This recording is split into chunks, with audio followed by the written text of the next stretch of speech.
A pleasant morning to one and all here. Myself, Praise Paul. I'm a Vahani 2021 batch scholar, and I'm here to present my views on the Sabrimala verdict. Okay, the Supreme Court verdict on Sabrimala case that took place on 2019 at Kerala. So, when we start speaking of that, we know every coin has two faces. One is heads and one is tail. And similarly, every queue has a front and other has the last line. Similarly, this verdict also has two faces. Even each and everything on this universe has two faces. We are all having double faces. So one may be the better one and one may be the dull one. But most of the time it doesn't show the dull one. We always be pointing out the best faces. So similarly here in the Sabrimala verdict case also there's two phases. One is it's a societal advancement, and the second can be told as limiting the cultural laws, or putting a hold on the culture, on our existing cultures. So when we speak of the societal advancement, and I would like to speak on favor of the Supreme Court verdict. The Sabrimala temple was built in the Kerala Vastu style, and that was that was built years ago by the king, by the during the monarchical rule in Kerala, even before the Britishers ruled our country. And during that time, historically, before 1991, before 1991, women had no ban to enter. I mean, there was no ban on the entry of women. Historically, when we speak, there had been no ban on the entry of women between 10 to 50 years of age. And the reason of 10 to 50 is because women in between the age 10 to 50 years, they will be in their menstrual cycle. They will be undergoing the menstrual cycle. And that is why after 1991, there had been some religious chavels, and the Kerala High Court upheld the decision of not permitting the entry of women from 1991 till 2019. And the reason that stated there was it impures their Lord Ayyappa. So that was the reason why the entry of women was banned. So, as I stated here, before 1991, there wasn't any ban on the entry of women. And also, the age limit, upper limit is 50 years of age, and the lower limit is 10 years of age. So, what I find out here is that, what I found out is that after 50 years of age, even they are also women. Also the girls, young girls below 10 years of age, even they also belong to the women category, the women community.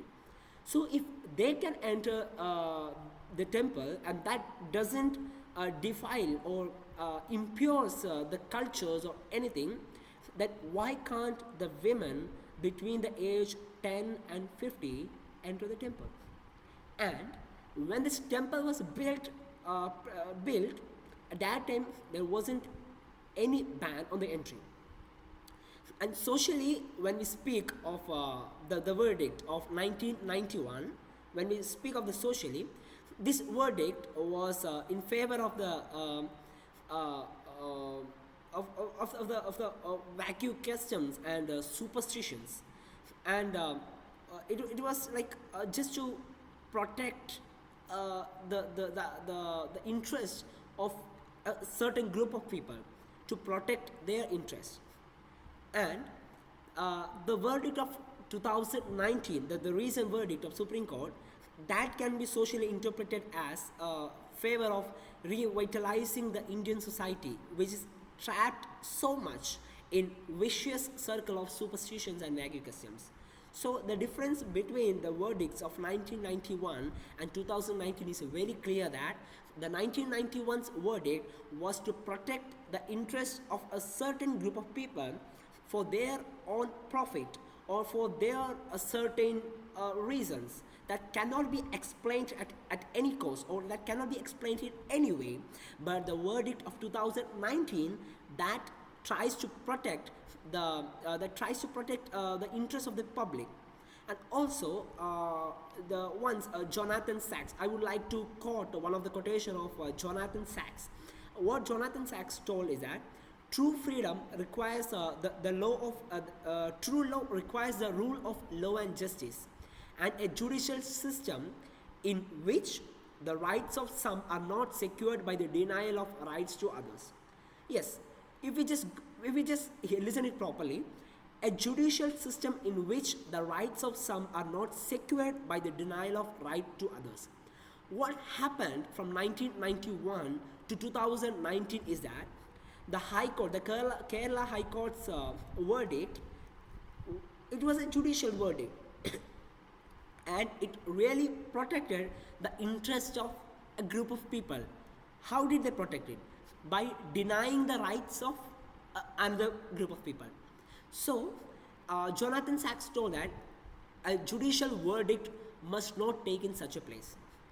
If a certain people want to protect their interests or want to protect their rights, they cannot question or they cannot deny others' right for their own self right.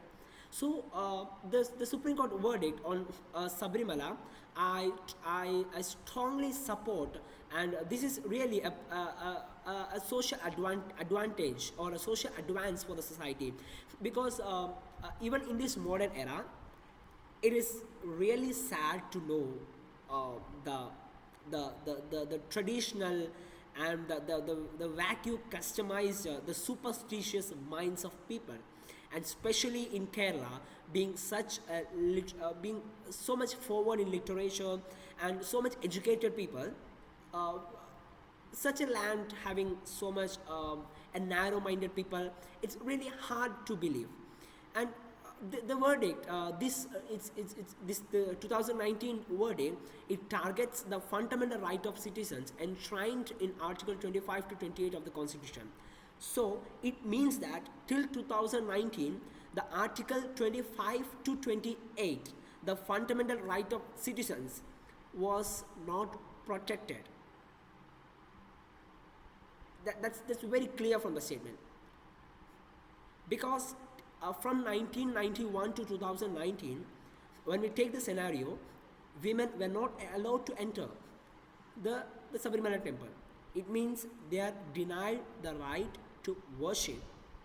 They are denied the right to worship or to follow a god, their own religion. Okay, they are allowed to follow their own religion, but the worship place, the entry to certain places, temple is a public place. Anyone can enter. Temples, mosques, churches, all are public places. It's a religious place. No one cannot keep it in their custody. It's open to anyone and everyone.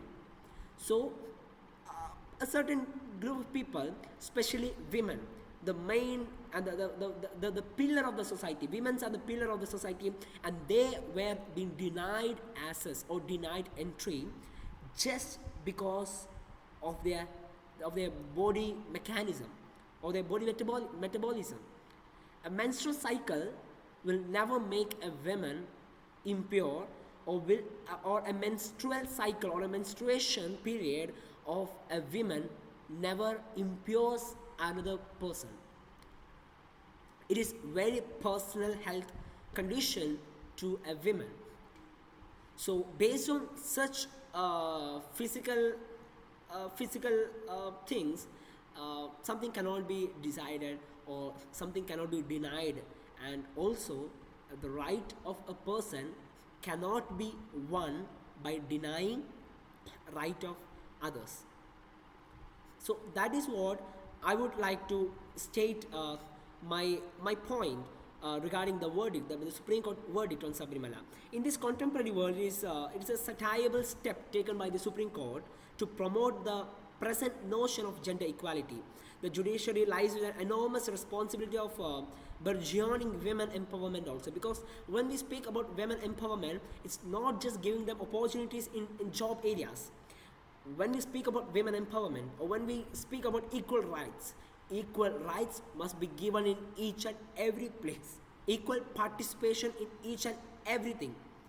And basically, like, how I just think how can we go so narrowly, because we all believe in God. I mean, most of us believe in God. I just correct my sentence. So most of us believe in God, and basically, no God forced us to create distinction among genders of human beings. God made everyone male and female, and how can he discriminate between his own creatures? The ongoing practice in the temple, I mean, maybe not now, but till 2019, the practice that was ongoing in the Sabrimala temple was just a consequence of meager human civilization of that time, and of that era of the 1900s, that era, 1990s era. The mentality of the people that made them to create such customs, laws, and denial of rights of certain of women. So that is a meager human civilization of that time, and henceforth I strongly support that there are many pros or many advantages of this decision, and I believe and I hope and I wish that the people of Kerala, and also our Indians, we are likely to change an old mindset, an old outdated narrow-minded mindset and mentality towards women.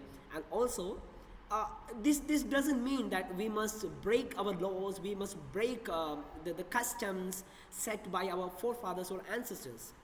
It is not in that sense, but sometimes some customs and some customary laws must be broken for the advancement of society, or to build up a more responsible, more educated, or more modernized people, more modernized society.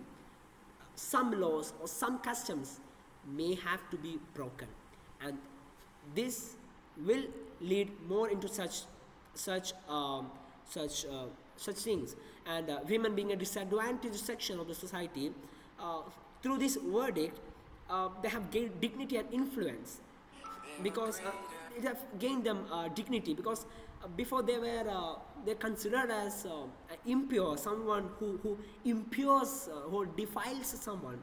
But now, I mean, that was questioning their dignity. But after this verdict, I mean, the women were able to regain their dignity. And it may be tough to accept the decision for traditional women. Maybe it may be tough, but the modern women can be able to adjust easily, as modern thinking is more based on reason and thought. Traditionally, in the past, people use their brains very less, and in the modern era, people use their brain a lot, and they think before they do, or they think before they question, or whatever, they just think first. And this is a result of such a thinking. And to conclude, change is a law of nature. A change, everything in the nature needs a change. Everything, even the climate changes itself. And it's a law of nature. A tremendous change is necessary for altering the morality of people. Change in itself is a kind of revolution. And we all have been gone through revolution, maybe not our generation, but our ancestors. And history stands witnessing that every revolution demands some time. It is a huge forward leap by the Supreme Court for the prosperity of nation and society. Mentality of the citizens should be molded in such a way so that they can readily accept the notions of progress and development. It is evident from the last 2000 years that the customary morality cannot be a guide to the modern life. If we keep following the customary morality, leading a modern life, it's very difficult. And with these points, I would like to conclude my views on the Supreme Court verdict on Sabarimala. Thank you one and all.